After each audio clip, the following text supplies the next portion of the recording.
¿Y si te dijera que existe una forma de construir una carretera de inversión que no solo fuera rentable, sino que se simplificara sola y evitara las estrategias más arriesgadas de forma automática? Bienvenidos. Hoy vamos a analizar a fondo un artículo de investigación que propone precisamente eso, una forma más inteligente y sobre todo más estable de seleccionar activos financieros.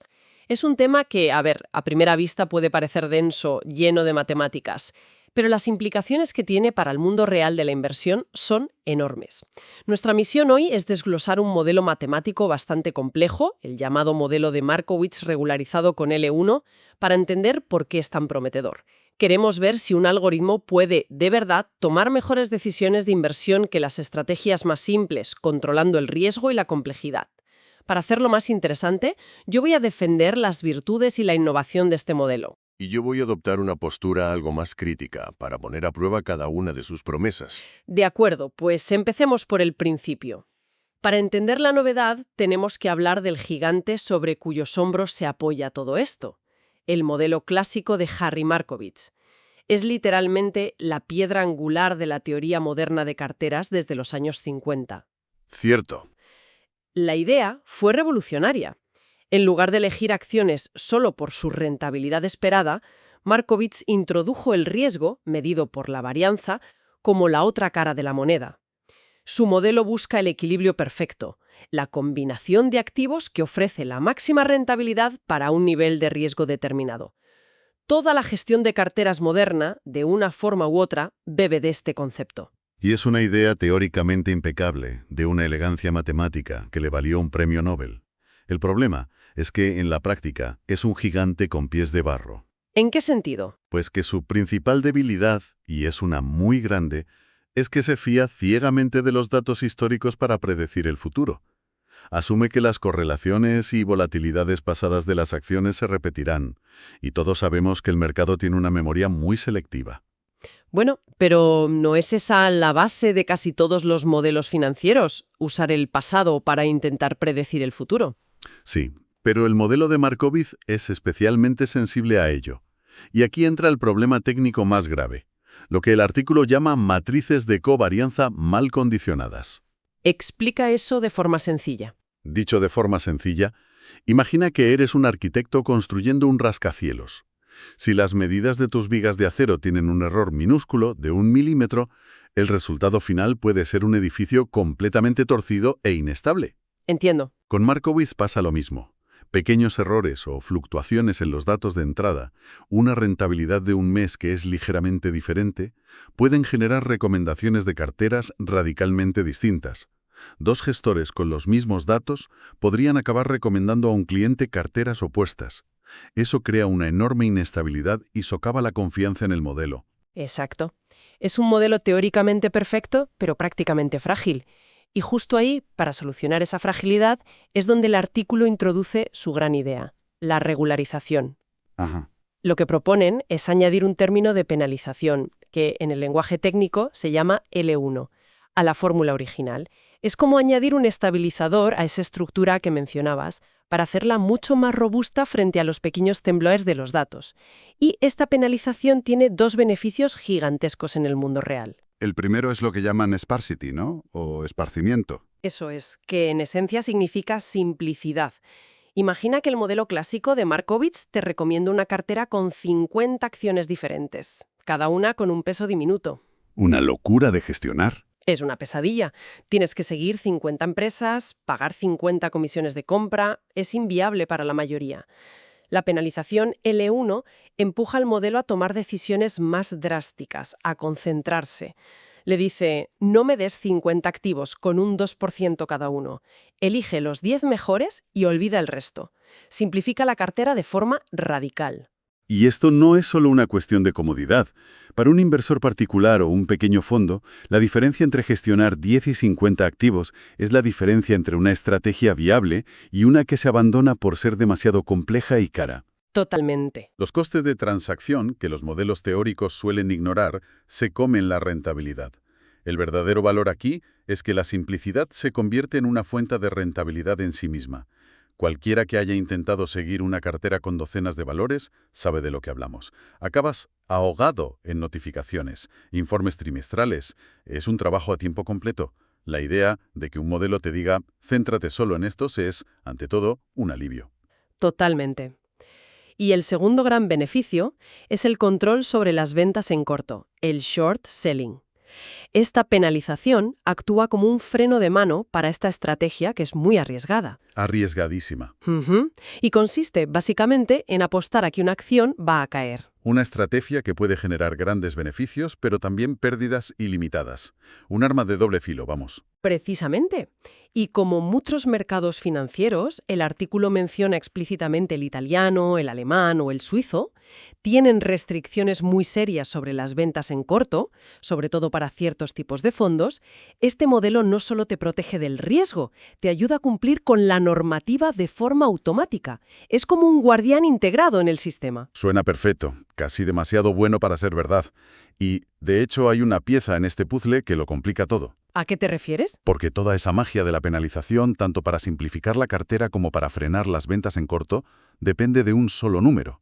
Un parámetro que en el artículo llaman tau. El parámetro de regularización. Exacto. Y este número es el que controla la intensidad de ese freno de mano. Es como el dial de un horno, que decides a qué temperatura quieres cocinar. Justo, pero es un tau increíblemente sensible. Si eliges un tau demasiado alto, la penalización es tan fuerte que el modelo prácticamente ignora los datos de rentabilidad y riesgo. Vale. Te dará una cartera súper simple y segura, quizás invirtiendo todo en un solo activo de bajo riesgo, pero probablemente muy poco rentable. Estás cocinando a fuego tan bajo que la comida no se hace. Si por el contrario eliges un tau demasiado bajo, la penalización es tan débil que no sirve de nada y volvemos a tener los mismos problemas de inestabilidad y complejidad del modelo original. Claro, volvemos al punto de partida. El propio artículo lo deja claro. Encontrar el valor perfecto de tau es el gran reto.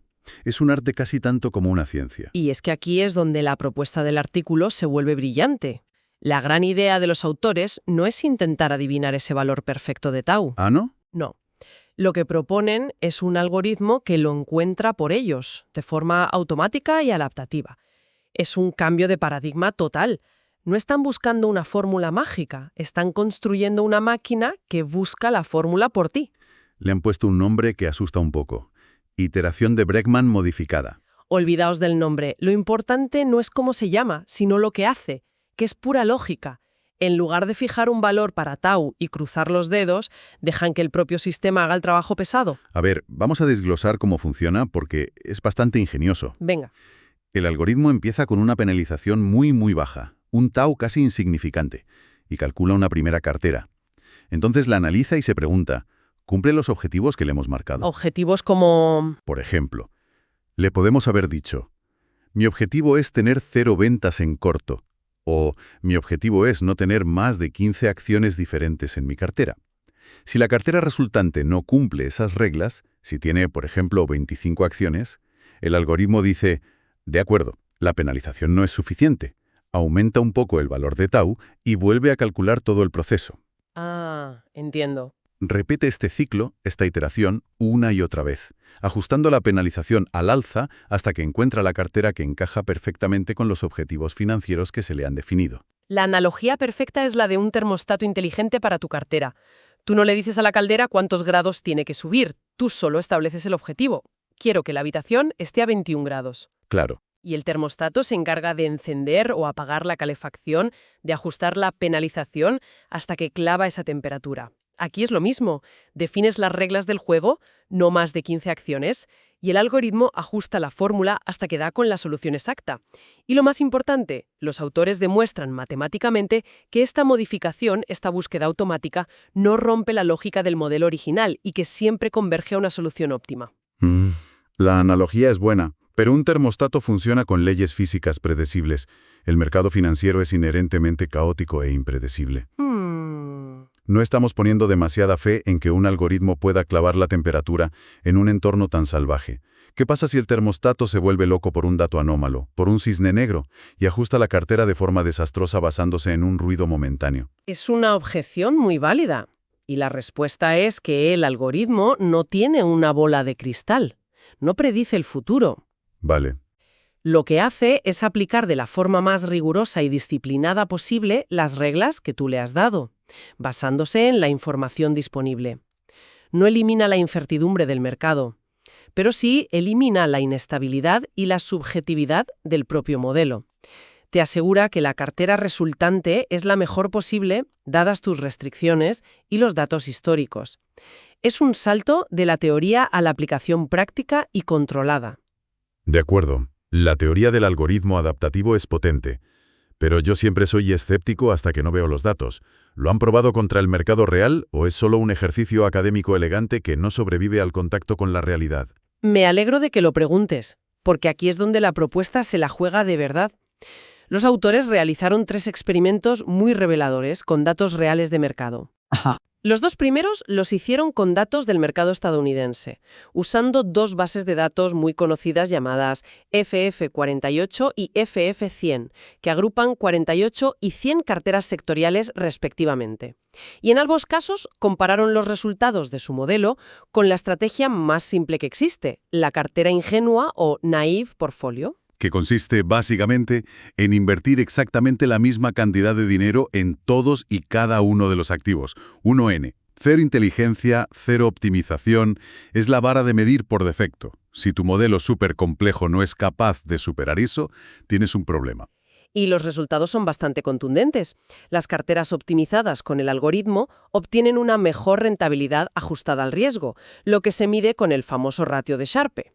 A ver, dame un dato. Por poner un ejemplo concreto del artículo, en el test de las 48 carteras, analizando un periodo de 40 años, el ratio de Sharpe del modelo optimizado fue del 37%. ¿Y el de la cartera ingenua? Se quedó en un 26%. Esto significa que, por cada unidad de riesgo asumida, la cartera del algoritmo generó significativamente más rentabilidad. Un momento. Esos ratios son promedios de 40 años, un horizonte temporal que ningún inversor real experimenta de una sola vez. Pero ¿qué pasa con la volatilidad año a año? ¿A qué te refieres? Hubo periodos dentro de esos 40 años en los que este modelo tan complejo se desplomó, mientras que la estrategia ingenua aguantaba el tipo. Porque un inversor no vive en el promedio de 40 años, vive en el pánico de un mal año. La media puede ser positiva, pero si en 2008 te arruinaste, de poco te sirve. Es un punto crítico. Y los autores lo abordan con honestidad. Reconocen que en sus análisis encontraron un periodo concreto de 8 años en el que la estrategia ingenua superó a su modelo. Ah, amigo. Y la razón es exactamente la que apuntabas antes. Hubo un cambio drástico e impredecible en el mercado. El modelo, que por definición aprende del pasado, no pudo anticipar ese giro de guión. Esto es una lección de humildad fundamental. Ningún modelo, por sofisticado que sea, es infalible. Lo que demuestra que a veces, en un entorno de caos total, la estrategia más tonta, diversificar por igual y no intentar ser más listo que nadie, puede ser la más segura. Puede serlo a corto plazo, pero lo interesante es la conclusión que extraen los autores. Sugieren que esta debilidad podría mejorarse con lo que llaman una asignación dinámica de activos. O sea, reajustar más a menudo. Eso es, reajustando la cartera con más frecuencia para que el modelo aprenda y se adapte más rápido a los cambios. No se trata de abandonar el modelo, sino de hacerlo más ágil. Pero ahora vamos al tercer test, con datos del mercado italiano, el IT72. Para mí, este es el caso más revelador de todos, donde el poder del algoritmo brilla con más fuerza. Vale. Aquí partían de un universo de 72 acciones italianas.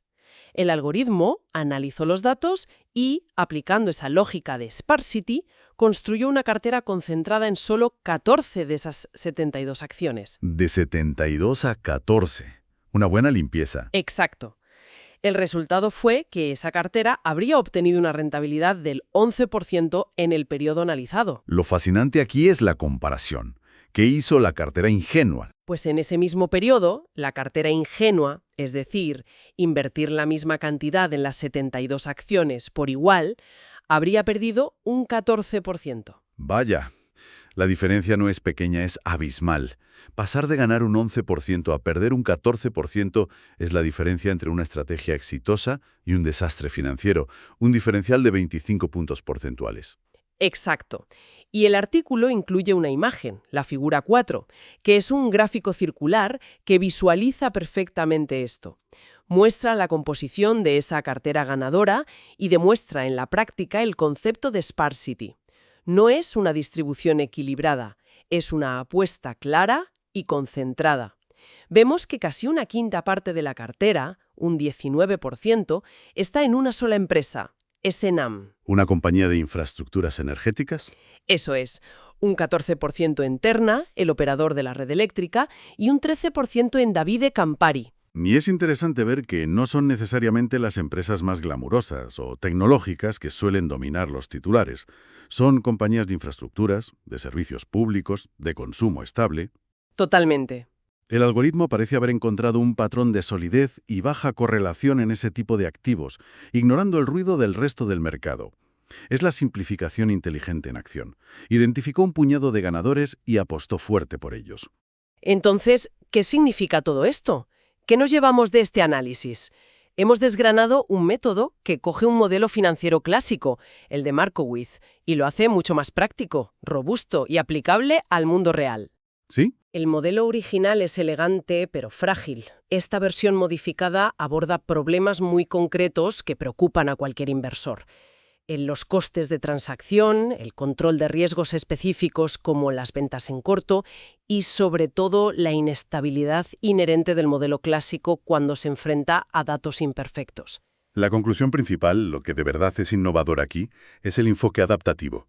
Lo revolucionario no es tanto la penalización L1 en sí, que ya se conocía en otros campos, sino el algoritmo que la ajusta automáticamente. Justo. En lugar de ofrecer una solución única para todos, este algoritmo personaliza la cartera según los objetivos concretos que le marques. Si tu prioridad es reducir la complejidad y no gestionar más de 10 acciones, lo hará. Se adapta a ti. Si tu principal preocupación es prohibir por completo las ventas en corto porque tu fondo no lo permite, también. Es un paso muy significativo hacia una automatización financiera más inteligente y sobre todo orientada a metas específicas. Es pasar de una herramienta genérica a un sastre a medida. Y esto nos deja con una reflexión final, una pregunta que el propio artículo deja en el aire al mencionar esa idea de la asignación dinámica de activos como un posible campo de trabajo futuro. Exacto. Y esto plantea una cuestión fascinante. A medida que estos algoritmos se vuelven más rápidos y adaptativos, capaces de recalcular una cartera óptima en segundos, ¿cuál es la frecuencia ideal para reajustarla? Claro.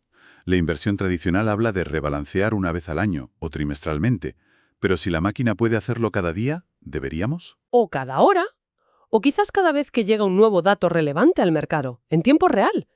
¿Dónde se empieza a difuminar la línea que separa la inversión estratégica a largo plazo del trading de alta frecuencia, que opera en milisegundos? Es una pregunta que redefine lo que significa gestionar una cartera en la era de la inteligencia artificial. Corremos el riesgo de que al intentar ser más adaptativos, acabemos sobrereaccionando al ruido del mercado, comprando y vendiendo constantemente y destruyendo valor a través de las comisiones y los impuestos. Quizá la próxima frontera no sea hacer los algoritmos más rápidos, sino dotarlos de la paciencia para saber cuándo no deben actuar. Una pregunta sin duda para reflexionar. Con esto cerramos nuestro análisis de hoy. Gracias por acompañarnos.